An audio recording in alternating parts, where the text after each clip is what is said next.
Okay, so 4, 7 is going to be graphing, and it's graphing absolute value functions. Okay, so absolute value will always make something, what is it? Absolute value always makes something positive, right?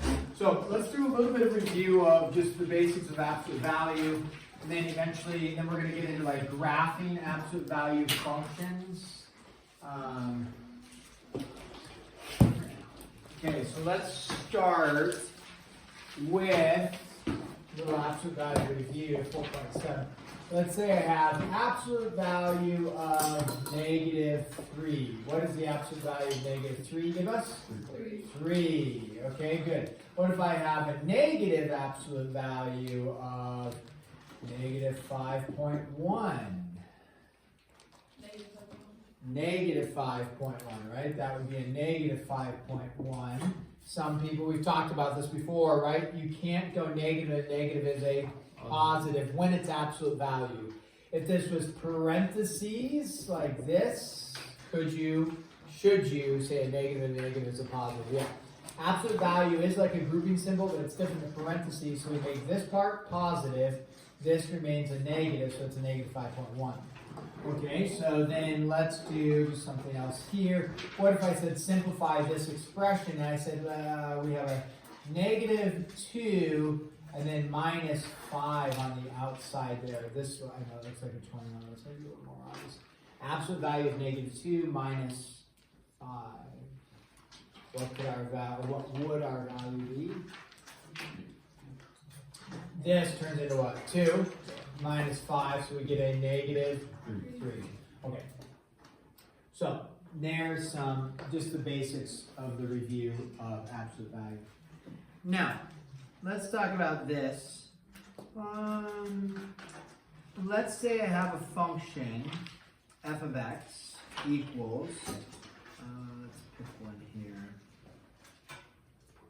Okay, they do that, and then they do that, and they do that. Okay, let's do this. Let's do this graph. We're going to graph.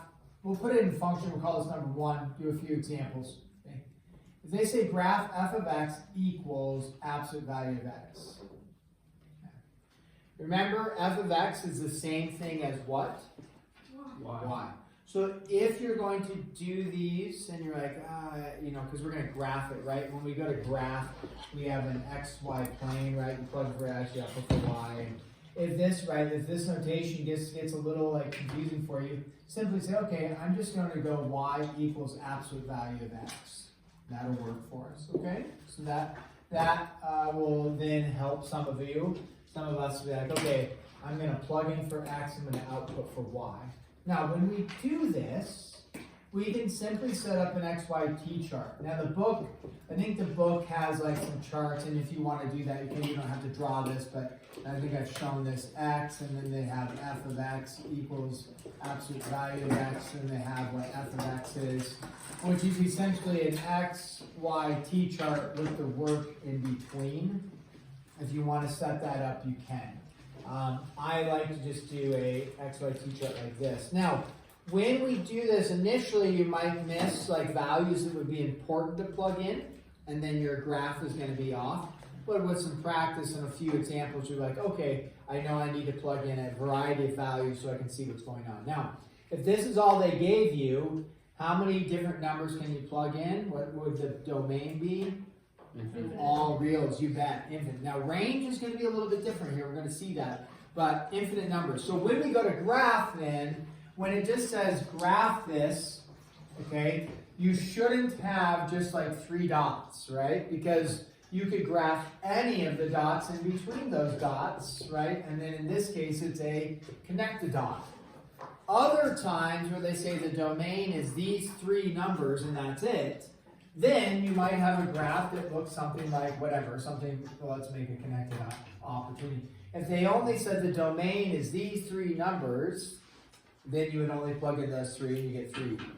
But when it's this, they don't say only plug in these 3 numbers. They just say graph this. So we will do some sort of connected dot.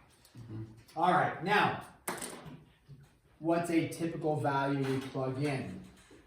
0, 1, 2, 3. So I'm gonna do that, okay, where we say, okay, let's start. Usually we forget to plug in what type of values? Negatives. But we'll eventually get there, but I want to plug in, let's start with 0. So when I plug in 0, what's the absolute value of 0? 0. Plug in 1, what's the absolute value of 1? 1. Plug in 2, what do you get back out? 2. 3, 3. And you're like, oh, I've got this. Now, remember, are you going to connect dots? Yeah. We could show that, like what if you plugged in 1.1? If you plug in 1.1, absolute value of 1.1 is 1.1, or 1.111, 1.111, right? So if we go to graph this, the reason why I set it up this way is 0, 0, over 1, up 1, 1, 1, over 2, up 2, 2, 2, over 3, up 3, 3, 3. Oh, nice. And what do we typically do? We see that pattern going, and we draw a line. Okay. And then you miss maybe all 4 points. Maybe 3. You're like, what? Why? And we say, okay, because it's absolute value, something different is going on. So you're only going to get out positives. You can plug in negatives, but you're only going to get out what? Positives. So you say, oh, I forgot to plug in a bunch of what kind of values? Negative values. So let's now adjust and say something's wrong. I've just told you something's wrong. Nicole said, hey, we only get out positives. What the world? Okay. Guys, go ahead and head out to the grass out in the parking lot and form a group together.